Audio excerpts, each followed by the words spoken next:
The Autonomy settings may be selected from the main page by selecting Settings.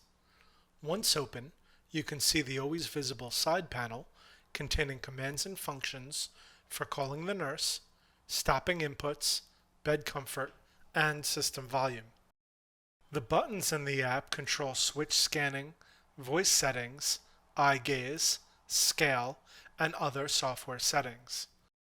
The switch scanning menu gives the option to enable and disable auto scan along with the ability to enable and disable audible scanning. The loop count is the number of times this scan will cycle through items on the screen before stopping.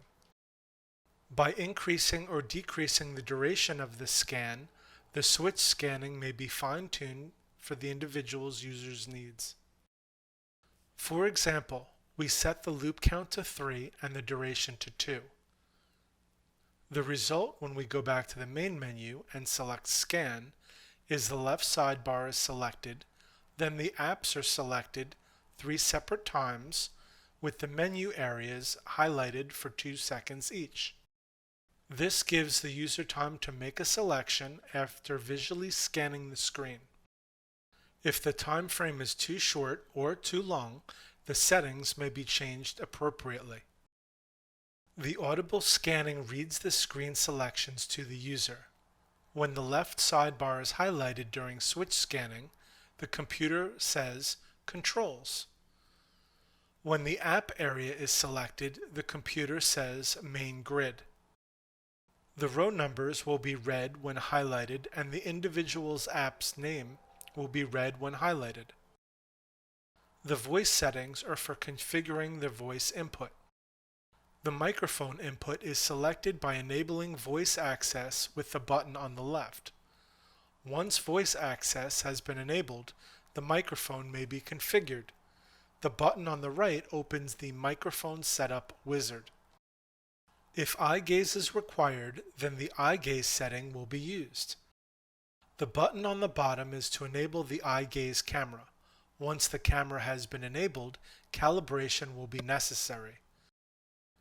The dwell speed, how long to look at a button to use it, may be selected by using the dwell fast, dwell medium, or dwell slow buttons. The utilities area is where the screen's brightness may be toggled. Increasing and decreasing brightness may be done with their individual buttons. Day mode and night mode are one-click buttons for either dimming or brightening the screen. While the software updates frequently, there may be times when manual updates are needed. The Update Application button should be pressed once. The software will then ask, "Are you sure you want to update the application?" Once Yes is selected, the software will either update or let you know you already have the latest version. If the software does have an update, it will close and restart the software once the update has been installed.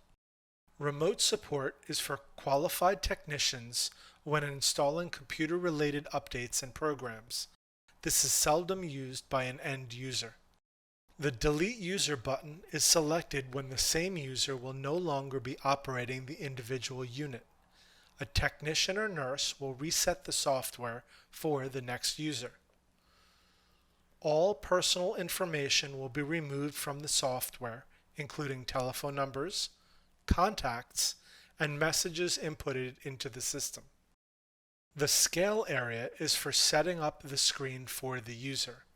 The small, medium, and large buttons change the button and text size to fit onto the specific screen. Please note, some features may change as our software is continuously being improved, developed, and deployed to your bedside autonomy unit, so things may appear and act different over time.